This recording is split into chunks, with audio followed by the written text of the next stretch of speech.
have a message for us? You want us to say investigation going out there on the porch?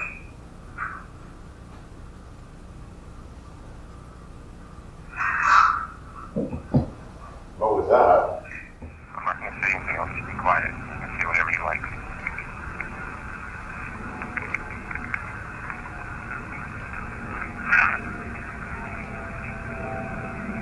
Sound like Eric.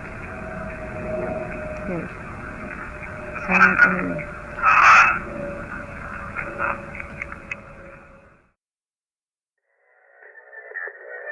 Rolling. 5, 4, 3, 2, 1. You're listening to American Slacker Podcast with Matthew Gertz and Jesse Landers. You'll see here the human male boasts the size of his testicles. I drive great when I'm blood. It's all about the sauce. Good, get him out of here. Get him out of here. Oh man, speaking of fucking, you want popcorn? I'll give you a popcorn kit. I'm just trying to go to Colorado and smoke some weed. Watch your fucking tots, huh? Those are my biscuits. Now, this is all alleged.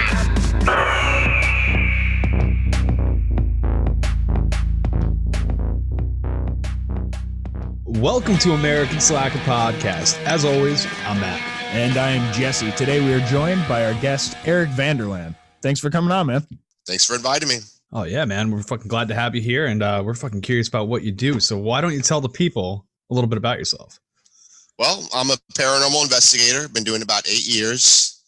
I've been on several teams. Currently, I just put together a team. I'm with a team, one of the largest paranormal investigative teams in Florida called War Party Paranormal.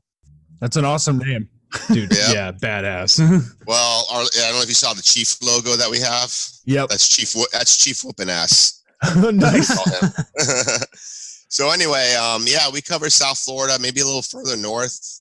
We have 2 teams. I just recently put together a South team to cover the Miami-Fort Lauderdale area. I got eight team members. Wow. And basically what we do is, I mean, we're a non-for-profit, so what we do is we help people that have any type of paranormal activity going on in their homes or businesses. We'll go out there and help them out.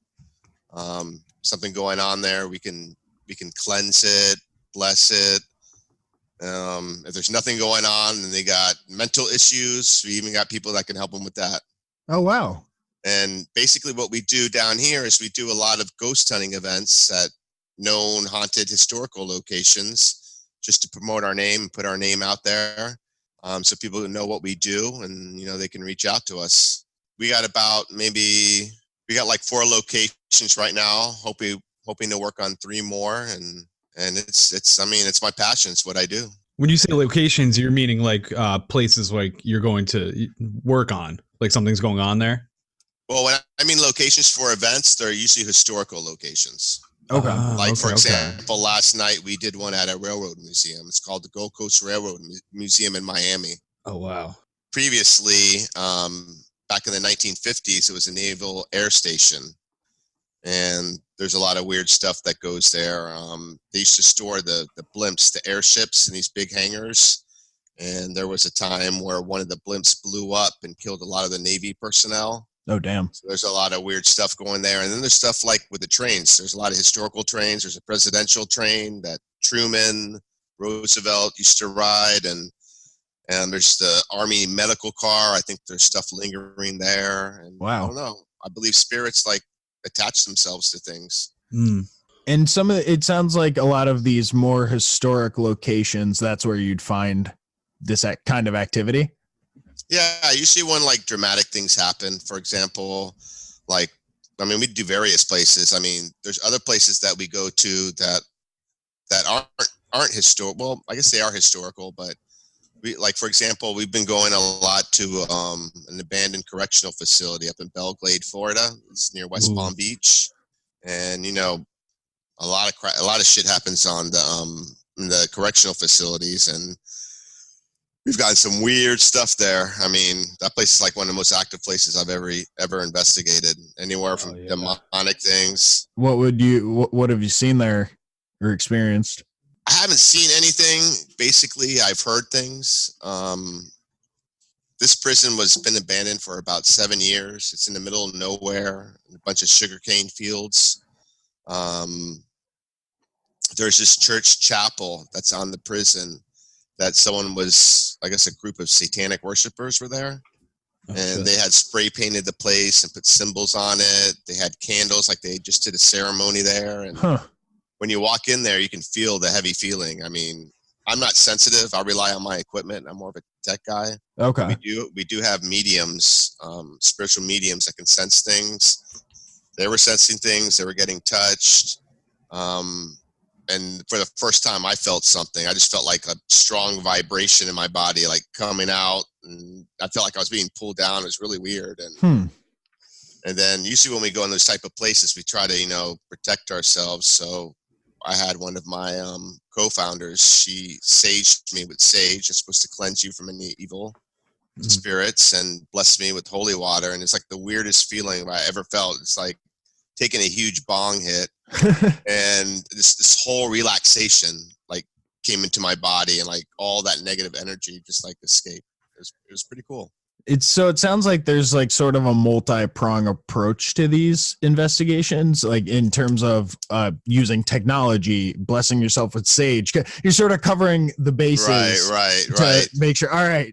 Well, we try to use a scientific approach, but we do have mediums, and because they get a feel for things, and it's always cool when you can have your equipment verify what they're sensing. Yeah, it's kind of another tool in the toolbox. Exactly. That's exactly what we use them. Use them as tools. Yeah. I was gonna say, what are some of the like actual electronic tools that you do use? Just like. Yeah, I use a variety of tools. Well, basically, when spirits manifest themselves, what they do is they need energy. So we have tools that can measure electromagnetic frequency. Okay. Also, when they manifest themselves, it gets cold. So I have devices that measure temperature. Also, static electricity. Some of them are all in one. So, for example, like your most well-known one that you see in the ghost hunting shows is called a K2 meter. Yeah. Yep. Now, what is that? I'm really unfamiliar with this kind of stuff. Well, a K2 meter, it measures EMF. Okay. And basically electromagnetic frequency stuff. Right. It lights up in different colors. So the lowest EMF would be like yellow. It goes from green, yellow, orange, and red. For it to go to red, it's like you putting it up to your microwave while it's running. Okay. But it's like the most sensitive device. So anything can set that thing off. Your cell phone can set that off. Then we have devices because your body emits a certain type of EMF that senses that, and those are usually more accurate. Okay. For example, I like to use what's called a Mel meter, and a Mel meter is like an all-in-one tool that measures electromagnetic frequency, temperature change, and it also has what's called a REM pod. And a REM pod, I actually think I have the device right here. This is my Mel meter. Can you see that? Yep. Oh wow. So it looks like almost like a multimeter. Yeah. Like so a I'll giant turn it on multimeter. here. Has sort of an antenna. Yeah. So the antenna is the REM pod part of it. Okay. And basically it emits a field, and anything that breaks into that field does this. Yeah, I'm sure with all the technology we have on right now. See that? Yep. It's doing like some disco lights. Exactly. So like when you're in a abandoned, okay, shut up now. So when you're in an abandoned correctional facility and there's no electricity going on, like how the heck is this thing going off? Wow. Yeah, that would be kind of freaky. So like, I don't know if you can see right here, but the top part measures EMF and the bottom is temperature. Okay. So these are like one of my favorite devices. Gives you a little read. Yeah, it's kind of an all-in-one right there for you. Yeah. And then we have another thing called a REM pod, which is round. Now, are these things that like somebody could just get and operate, or is it like you need to like learn how to use this thing to really understand? No, anyone can buy it. There's actually there's like ghost hunting stores where you can buy equipment. There's a place in Orlando called Ghost Stop, If you Google them, you can buy this device, other devices. I have what's called a FLIR. It's a thermal imaging camera. So you know how I said with the spirits, when they manifest, they're cold. Mm-hmm. Sometimes you can get a figure of a person that's cold. You see the cold's a purplish color, and heat is like goes from yellow, orange, and red, and it's all like in a camera. So it's pretty cool. That does sound pretty cool. Even from like a tech perspective, it's like, wow. Yeah. And then the other type of cameras I use are night vision cameras. What I prefer to use is GoPros that are modified for night vision. So this right here, I'll take it off here. It's like a modified, it's not a GoPro, but it's similar to one. Action camera, yep. Let me put it. So see that there? Nice. Yeah. So this one is modified for night vision. And also it's modified for full spectrum. And what full spectrum is it sees all colors of the prism of the light that the human eye can't see. Okay. And sometimes you can get like odd anomalies, but getting photographs of anything paranormal is like your most difficult thing to do. Right. Mm-hmm. The most easiest thing to get is what we call EVPs, electronic voice phenomenons. And that's like my favorite piece of equipment. Now, is that the one, I feel like I have heard of this where, or it might be another piece of equipment where it sort of flips through channels on radio signals? That's the spirit box. I use that one as well. Okay. The spirit box, basically it's like, like your old radio with a tuner, and when you keep turning the tuner, it's going through the stations and you're hearing the static. Well, spirits can communicate through that. And how the spirit box works is it goes to those stations automatically. And sometimes you can get intelligent responses, but my favorite device to use are recorders. Actually, you know what? Hold on 2 seconds. Let me get my stuff. Okay. It's wild how many tools there are to actually do this, like he's got an arsenal of electronics. Yeah, seriously. To like hunt ghosts on top of, the whole rituals, like the sage comes. I mean, I want to talk to this about like when he comes back, but I mean, that's an old tribal thing, sage cleansing, that's an old leaf mixed with the holy water. It's very interesting. I was going to say that's, I think what I find interesting is the aspect of making sure to sort of hit all the bases. Yeah. All right. Yeah. I got a whole cart full of toys here. Okay. Let's see what you got. Okay. So going back to the recorders, my favorite recorder is this one right here. Okay. A little Panasonic. Yep, okay. I got a good story about the one. This is like the mecca of recorders for a paranormal investigator. So now that's just a typical like voice memo recorder, right? Like, I mean, there's nothing special about this thing, right? Well, there is something special about it. This recorder came out in the 1990s for maybe like $90. Okay. And they discontinued it. And the reason why they discontinued this recorder was people were using it and it was picking up voices. Oh, okay. That's a little freaky. Yeah. So, and I can give you an example of stuff that I recorded from last night, but. What? Well, just last night? Yeah. The thing is with this recorder is they discontinue it. And I don't know if it's, the interface or what, but I mean, I get responses off this. I'll ask questions and you won't hear anything. But when I play it back, I get a response. And a lot of times it's like screeching. It's like kind of hard to understand. I can show you examples. Okay. But a lot of times it's clear as day. Wow. I've gotten my name called out like 3 times recently. Yeah. So. Now that's really odd because you could almost, a lot of skeptics would probably say, oh, you can hear, anything if you listen to it enough times or something. But to hear your name separate times, that's, you know what your name sounds like. Exactly. Like with the spirit box, I did a ghost event and I was with a group of people and I asked them, okay, so can you name anyone in this room? Clear as day through the spirit box, I got Eric. Like, how random is that? Like, how can you make that up? That's crazy. That's freaky. So I think like audio is your best proof. Photos and videos is kind of hard. Especially with Photoshop and everything these days, it's easy. Exactly. I'm sure people are more skeptical because of the viral videos that sort of come out where people are faking things. Right. And a lot of your well-known ghost hunting shows actually do fake things, but... all reality TV. Yeah. This episode is brought to you in part by hemp-cbd.com. Hemp-CBD was founded in Albuquerque, New Mexico, with the mission to provide the best products in the industry. Hemp-CBD has created a one-stop shop for tons of CBD products, such as tinctures, edibles, topicals, pre-rolls, vape, and pet products. The products carried by Hemp-CBD are sourced from an organic hemp that's grown in the United States, lab tested, and consists of CBD isolate, which is the purest form of CBD. This testing ensures that their products contain CBD and no other cannabinoids like THC. Head over to hemp-cbd.com and use promo code SLACKER for a 20% discount at checkout. That's hemp-cbd.com, promo code SLACKER. A Non-Mom Happy Hour is the podcast that celebrates real-ass human women, whether they use their baby box or not. Hosted by Kelly Nerdzilla Mendenhall and Debbie Jo Nelson, a Non-Mom Happy Hour is a safe space to talk about mental health, trauma, disordered eating, surviving, and self-care. We talk about it all while laughing as much as possible, because if you don't laugh, you'll cry.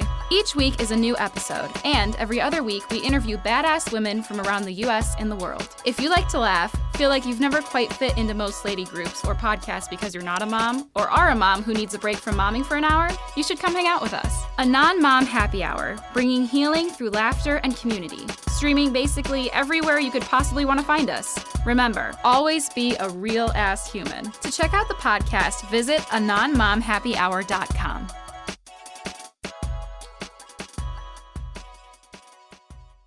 What is your perspective as someone who goes out and does this on like the shows that sort of sensationalize it?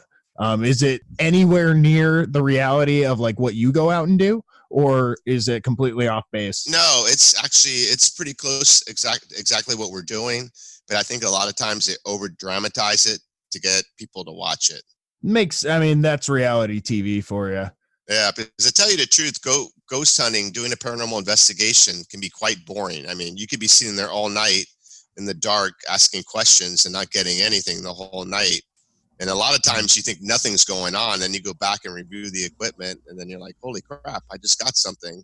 Sometimes there's like nothing. I mean, to me, spirits are people, right? And they're all unpredictable, and they all react different ways. So true. Yeah. So, I wanted to go back deep. Where did this all start for you? Was this from childhood? You were interested in the other side of this, or did this start later on in life?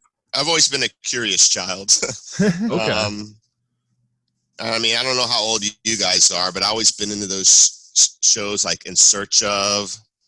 Oh, yeah. Like those mysterious shows. I always liked Fact or Fiction with one too. Dean Yep. Kane, or no, it wasn't. Was it him that did it? I forget. Or maybe his son. Shatner? It might have been it might have been. I think they had a lot of hosts on that show. But yeah, I've always been curious, and I started going on these ghost tours. I don't know if you're familiar with St. Augustine, Florida. It's one of the most haunted towns in the U.S. I've read about it. Yeah. Yeah, it's actually the oldest city in the U.S. It was established back in the 1500s by the Spanish. Oh, wow. And there's a lot of paranormal activity there. So I started going on these ghost hunts and bringing a camera and started getting weird things I couldn't explain. And then the one ghost hunt I went to was down in Miami at a well-known historical place. That's one of the most haunted places in Miami, called the Deering Estate. And there was a team there, and I was talking to the guy, and I'm like, hey, man, I'll just, love to go on an investigation. I don't care. I'll carry equipment, whatever. And before I knew it, I was on the team. I was with them for 5 years, and with the War Party Paranormal. Oh, wow. Okay. You said that you recorded something last night. Does that mean that you were on an investigation, I guess? Well, it was called an event called Ghost Hunting on the Rails at the Gold Coast Railroad Museum. And what we did is we had 8 of our investigators stationed in different train cars, and people, were able to go to any car where we were located and do an investigation like we would normally do.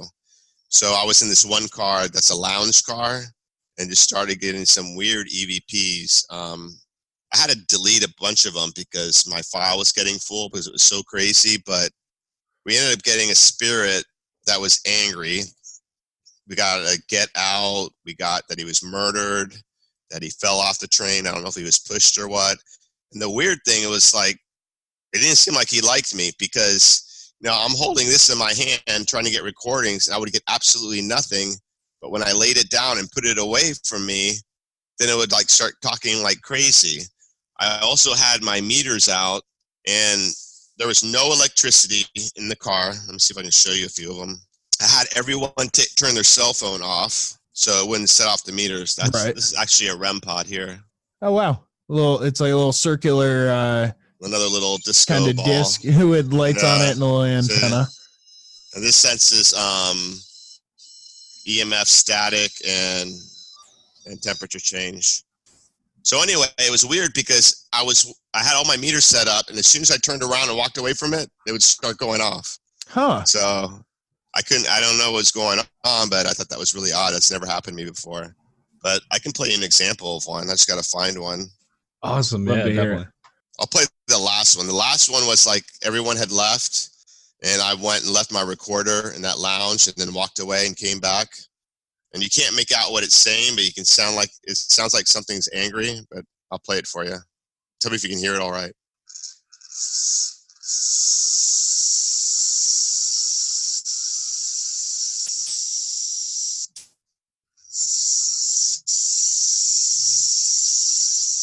It sounds like a lot of static. Can you hear that okay? Yeah. I believe we were able to hear. I could pretty much hear it. Let me see if I can find a better one. I couldn't hear anything but static. It sounded, honestly. It was nothing but static. Static-y. But you know, what's weird is there's nothing that could cause the static because there's no electric and there was nobody in there. Huh. Let me see if I can play one that's vocal. Did you hear that? Yeah. That's kind of hard to make out. I'm trying to find what did you ask? What were you asking it there? What year it is. Okay. Because there was some sort of like static response, sort of like what you would put in the first clip. That was like yelling. Yeah. It was like angry. A lot of times I got to clean it up. Yeah, I was gonna say is that when you get these files, do you pop them into some sort of like editing program to analyze like the waveform and kind of take a look at it? Have you heard of an audio program called Audacity? Yes, I use that one to edit. Yeah, that's what I use. I use Audacity. I can show you other ones that are a lot cleaner. Yeah. That'd be cool. Yeah. Oh yeah. Because I couldn't really hear Let me get my phone. a lot. So if you have any cleaner ones, that might help out. Let's see. Now you had mentioned that the two types of jobs that you end up doing with this is sort of bigger locations, and then you had said clients earlier too. Do these people reach out to you guys? Yeah, they do. I'm guessing that a lot of times that would be either like home or maybe even business in like the odd case. It's a whole process for that. What we do, the first step is first we got to interview them to make sure they're legit. Because, a lot of people are BSing. Yeah. So we have a client care person that they'll talk to over the phone and ask them, certain questions, find out if they have like any mental issues, if they do drugs, what's your family life like? Try to determine screen them. It sounds like just to make sure. That's exactly what we do. Up to board. Them. So then once we screen them, we think, okay, they sound like they're legit and need help. Then we do a preliminary investigation where we just go for like an hour, just try to figure out what's going on, what they've been experiencing, maybe try to see if we can get any evidence. And then if we think that it's good enough to continue, then we do a full out investigation. And which is more often? Is it like people having issues or people actually calling with legitimate problems? Lately it's been legitimate problems. Well, that's good. I actually had someone message me that was pretty weird from Spain in Spanish, and I think she has mental issues. Okay. Yeah, she said a demon was attached to her, and I don't know. Well, Spain's a hell of a ways from Florida. I told her I couldn't help her. I go, you got to reach out to someone else. Well, no one can help me here. They all want money from me, and it just sounded really weird. Yeah. And yeah, you had said this is a nonprofit, so when you do end up going to like a client's say house or whatever, is it like a full day, a full night? Like how long does it actually take to try and weed it out? We do a full out investigation. It could be anywhere from like 3 to 4 hours. Okay. But I'll play you an example of a better EVP. Yeah, let's hear it. This one, they called out my name at the railroad station. You have a message for us? You hear that? Yeah, it's a little hard through the microphone, but it did sound like You can't really hear it that well. right. Hey, and maybe some of the better ones, if you can send us the file, we can put them at the end of the episode. Oh yeah, you want me to do that instead? Well. Okay, Yeah, cool. definitely. Yeah, I can send you. That way we can give the audience a really good listen up, or maybe we'll even pop them at the beginning. Yeah. Yeah, I'll send you my best CVPs. That'll be the best way to do it. That'd be sweet. What was the you had mentioned a client that you had done? Well, we had a client that reached out to us, and it was a husband and wife, and they were in the home, and the wife was sensitive, and she's been seeing a full apparition of a little girl, and also a shadow figure of a man that she felt was malicious. She didn't feel comfortable, and the husband was getting sick. It got to the point where he had a heart attack, and they wanted help. They actually had a medium go out there and charge them money, and they weren't able to do anything. It was still lingering around. Mm-hmm. So we went out there, and to make a long story short, we did get evidence of that. We got an EVP of a girl named Nikki. Our medium sensed that someone had drowned in the pool. They had a pool in the background, but someone had lived there before, but they don't know if anyone drowned there. Okay. But what was causing it was the husband and his brother weren't getting along, and the brother had some mental issues and was dabbling in black magic, Santeria, and the wife was doing gardening on the side of her house, and like those shears to cut ribbons. Yeah. Shiny ones. She found some gold ones buried there. And basically it was like a curse that was put on them, and they didn't realize it. She just told us about it nonchalantly. I just saw it and I put it back, and I just didn't want to disturb anything. Okay. But after talking to them and getting more information, we determined that the brother had placed a curse on them, and that's why all these things were manifesting. So what we did on our full-out investigation after we were done, we did a cleansing. We cleansed the whole house with sage. We have a medium, sensitive medium. She's a Reiki master, and she blessed the whole house. And within 3 days, everything had stopped, and that evil entity, everything went back to normal. So it was pretty incredible. Like that's where we get paid, like getting a satisfaction of helping people. Yeah, if they're better after that, yeah, then it's all worth it. Most people who've never experienced anything like that are listening to this and like, that's a bunch of bullshit. That's really weird. But there's a lot of stuff people don't understand that's out there. Yeah. Not until you experience it, you realize it's real. But I know it's pretty crazy. I mean, that's why I'm in this. I was gonna say, if I were coming at it from, I'm very I try and approach things as logically as possible, like A that's to B to C sort of thing. Yeah. So I don't even know how I would arrive at that conclusion on my own. Right. And if it solves the problem at the end of the day, I mean, hey. Exactly. See, I'm very skeptical. I'm trying to debunk things. Yeah. Trying to figure out there's got to be a perfect explanation. Right. Like I've seen them. Like, a lot of people talk about orbs. You know what orbs are, right? Like in photos and videos. Like the little bubbles like flying around. Mm-hmm.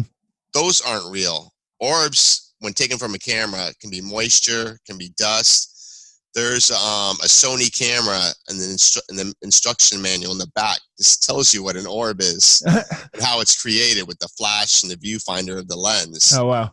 But I saw a glowing orb with my own eyes, and to this day, I still doubt that I saw that. I'm like, what the heck? And so, I'm always trying to find a rational explanation for everything. That's why I like doing this. I like try to, see something that's really weird and odd, and try to debunk it and see what caused that. That's something that's always good, is actually to have someone who's looking for that on the team.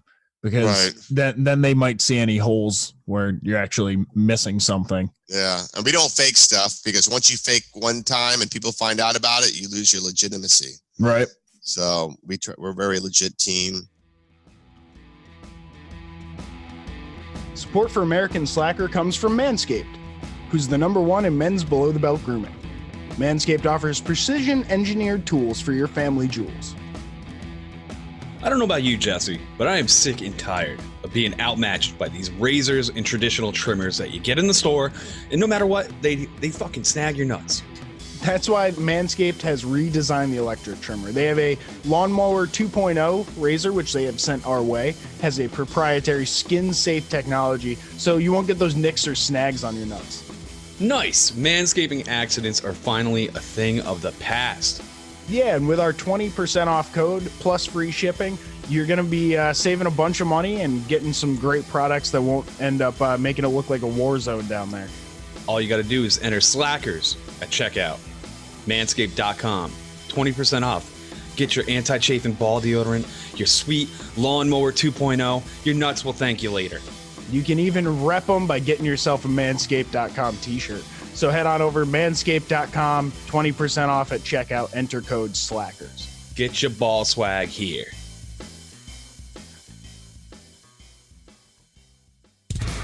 Hey, this is Jake and Adam from the Hopper. That's right. Cutting a promo, but we fucking hate promos. Promos are tough. What do? We got to promote ourselves, but it's not really our fucking forte. No, it's not. We fucking hate them. They're a pain in my ass. They're a pain in your ass. So you know what? We're getting through this together. If you hate dumb shit as much as we do, give the Harper guys a listen. That's right. You can find us at iTunes, Google Play, Spotify, Podbean, Facebook, Instagram, theharperguys.com, Twitter, at the Harper Guys. Or shoot it. What? Mama? That's what we do all the time. Shoot us an email at theharperguys@gmail.com. That's right. Can't wait to hear from you soon. Let's do this. Hip hip. Cheerio.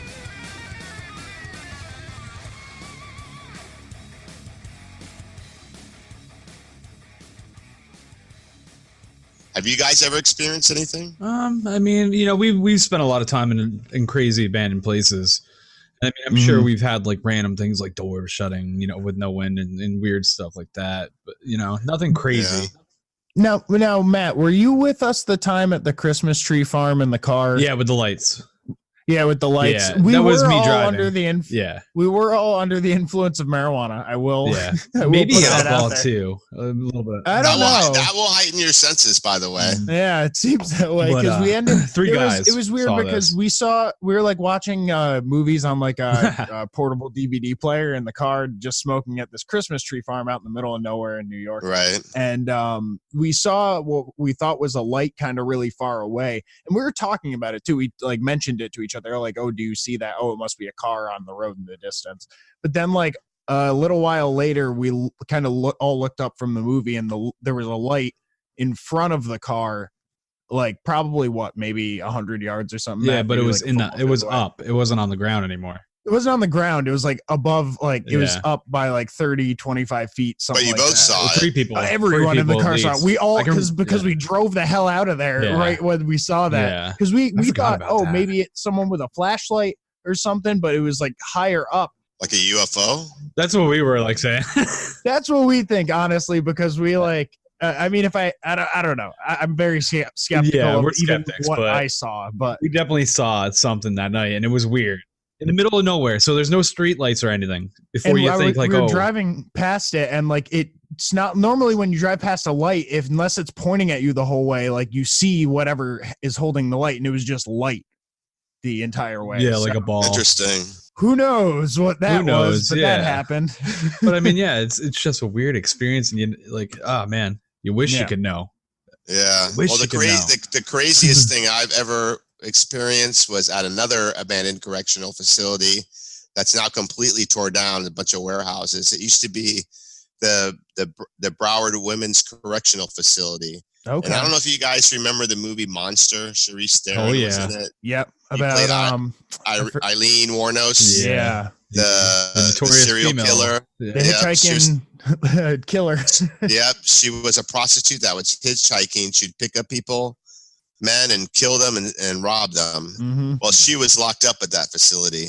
Oh wow. The weirdest thing I ever got was we were in one of the cell blocks, and I was with my partner, and we're like all setting up, and we hear a hello, a woman's voice saying hello, and I'm like, he's like, I just heard something. Did you hear that? And I'm like, that's got to be something. So I'm like going all over the place trying to figure out what that was, and I got it on video, and The next day, I'm going through my video. Sure enough, it's a woman saying hello. You could hear the voice echoing through the hallways, and then you hear like a little scream, giggle going, ah. Really weird. How do you explain that? And there's nobody in there because a lot of high school kids were going in there like messing around. But the time we were going there, they were in the process of tearing it down. So like the whole night, they have police officers like surrounding the place so no one can trespass. But there's actually a police officer here in our local police department that's a private paranormal investigator. And they let us go in there and investigate it. But that was the coolest thing. Like hearing a voice, I mean, and I got it on film, so that's even better. Yeah, right. Yeah. So rare. If you don't have evidence of it, like on film, it never happened. That's how just I look at it. Just a story at that point, right? Exactly. Yeah. Now, was that like the scariest thing that's ever happened to you, or is there something else that kind of gave you a shiver down your spine? Nah, nothing's really scared me. Like usually when something like that Nerves happens, of steel. I start going after it. You run towards the danger. I don't know. Maybe something does scare me. Maybe I'll end up quitting this gig. Oh no. But no, I've never been scared. Are there events coming up that you're like looking forward to? Actually, we do an event monthly at a place called Yesteryear Village. Okay. It's in West Palm Beach. And what Yesteryear Village is, it's a bunch of historical homes that were all over West Palm Beach that were going to be demolished. And they ended up saving them and moving them to this one location. And the most infamous building there is called the Riddle House.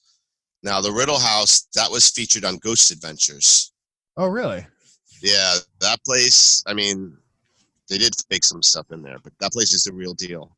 It used to be a funeral parlor that used to be at the oldest cemetery in West Palm Beach. Oh, cool. And a couple of tragic things happened there. One of the workers, cemetery workers, was accused of stealing and got so depressed that in the third floor attic, it's said that he hung himself. But people are thinking maybe someone hung him. So we get evidence of him. And then there's a little boy named Peter. There's a children's room there that used to be his room that accidentally fell out the window and died. And we've gotten evidence of him. We actually got a disembodied voice there. Someone going, like a kid's voice. Or, I should say. Yeah, exactly. I was going to say, like, it seems like Florida is quite haunted. Like, what about it is, like, what would you say makes it so, like, such a hotbed for activity? The weather, dude. Yeah, it could be the weather. Humidity. Yeah.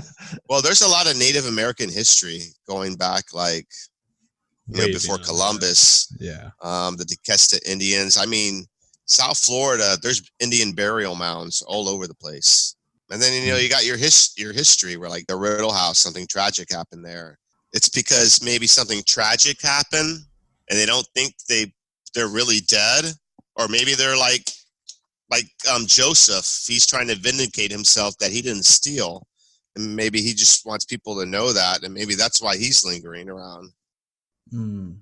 There's another place that I don't know the history about. It was we investigated 2 weeks ago. It's like a brand new building that they just got there called the Bridge Tender's House. Okay. And we felt we got something there that was demonic. And the reason why we thought it was demonic is that this is what our medium was sensing. And we got a spirit of a child, a demonic entity that was mimicking a child. And it was weird because people were getting touched, especially the women. Ooh. And when we do these events, we put people in groups because we want to make it small and intimate. So you don't want like 100 people in one room. Right. We try to keep it to like 10 or less. So we had this one group where we had this young teenage girl, and this thing was just like focusing on her. He even called out her name. It was touching her, and I was asking her, like, was it bothering her? And she's like, no, I sort of like it. And but it was like real aggressive. I was asking questions, get out, screams. I wasn't happy we were there. And then when I noticed that it was, being attracted towards this girl, I told them, listen, I mean, because you don't want anything to be attached to you and follow you home. I go, whatever's here, you're not allowed to follow anyone here. You have to stay. and I was being forceful with it. And I have a meter called an EDI, and that thing was not going off at all night long. And it went nuts as soon as I started doing that. And then my medium started blessing people with holy water, and that you know, it was just really weird. And then I did another EVP session, and then you could hear it like backing off. Oh wow! And it was being aggressive the whole time. So that's really odd. Yeah. Like when you get stuff like that, it's like really cool. And the best part about it is when you get evidence that correlate to the history, it's even better. Now, do you find that like this time of the year, Halloween, that there's more activity, or is it like any other time of the year? Any other time. Okay. Yep. You can investigate during the day, night, always get stuff. Night's usually better because it's quieter. And when I was talking about how we use the full spectrum camera, you need that at night, and you can get anomalies and stuff like that. So we prefer to do it at night. But okay. That railroad museum, I get stuff during the day all the time. Yep. Nice. Is there a like ultimate spot for you? Like if you could go and do an investigation anywhere that's like on your, you know, your ghost hunting bucket list? Machu Picchu. Oh, really? Yeah. What's the reasoning behind that choice? It just looks like, you guys know what Machu Picchu is, right? In Peru? In the mountaintops. Yeah. I mean, I don't know. It just looks like anything that's like related to like Aztec, Maya, Inca, I think would be a really cool place to investigate. All the civilizations in the world. Yeah, like oh yeah, especially like the Azteca when they were like sacrificing. Fucking hill of sacrifices. Yeah, like I would like to imagine if I got evidence of that. Yeah. Screaming voices. I actually, my mother's side of the family is from Ecuador, and I didn't get any evidence, but I went there and stayed at an old hacienda in Quito, Ecuador, which is up in the mountains. And underneath the hacienda were these Inca tunnels, and I got to go there and investigate it. But oh wow, I was a rookie back then. I didn't have hardly anything, and I wish I had all the stuff I had now. So I would have gotten something, but it's just really go back and do it proper. I will for sure, definitely. That's awesome. So, yeah, basically what we're doing now is me and my buddy, we're going to work on doing a mini pilot that we can sell to the networks. We want to do something that's completely different than what you see your normal paranormal shows that are out there. And okay. We want to focus on South Florida and, you know, all the different cultures that are down here. You know, there's like the Cubans, the Haitians, there's voodoo, there's Santeria. There's something that's out of the ordinary that, you know, freaks people out, and actually go there and investigate it, and maybe like try to see something actually happening and catch it on film. That would be awesome. I'd watch it. Skunk Ape on the Everglades. Oh, don't even go there. That's our cryptid, man. Yeah, we've been looking for Sasquatch for over 2.5 years now. For years now, yeah. I've been to the Skunk Ape headquarters out in the middle of the Everglades. It's pretty funny. What do they have to say? Is it real? They obviously they're looking for it. Well, they say the people that hunt out there say it's real. Mm-hmm. But you have to know where to go, and they won't give up their locations. Yeah, very suspicious. So I don't know. You don't want everyone going there and then bringing it into a zoo or shooting it dead, and then you're out. Yeah, like they did before King Kong, right? Right? We've played this out before. We know how it ends. Exactly. So where can people find you? What if they're looking on social media and all that? If they're looking for me personally, I'm Ghost Hunter of South FLA, which is Florida. That's my name on Facebook, on Instagram, on YouTube. And then my team is War Party Paranormal. We got a website. I'm working on a YouTube, and we got Instagram and Facebook as well. And I do the administration on both those social media pages. Definitely check them out, people. And Eric, thank you so much for coming on, man. It's been awesome learning what you do and inviting me. Learning about a little bit about what you do. I mean, it seems like it's very vast. You know, the tip of the iceberg. Research. Yeah, there's a lot that goes into the research. We'll have to do an episode 2. Yeah, absolutely. Yeah. We're looking forward to seeing this pilot. You better send it our way when you're done, man. We want to check that out. And everybody at home, thank you so much for tuning in with us. We love each and every one of you. And until next time, that's it. There you go. We're smoking America. We passing America. I'm mapping America. I'm psyching America. We talking America. We blazing America. This is fucking America. We're second America. This has been American Slacker Podcast. You can reach the show by searching American Slacker on Facebook, Twitter, Instagram, YouTube, and Reddit. Or send them an email to americanslackerpodcast@gmail.com. You can download and rate American Slacker on iTunes, Spotify, Stitcher, Google Play, and all other podcast platforms.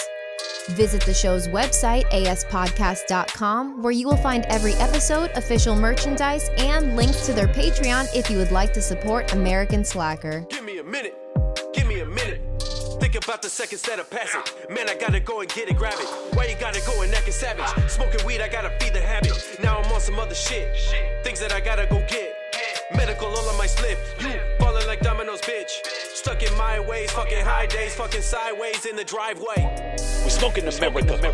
We passing America. I'm mapping America. I'm psyching America. We talking America. We blazing America. This is fucking America. We're second America. We're second America.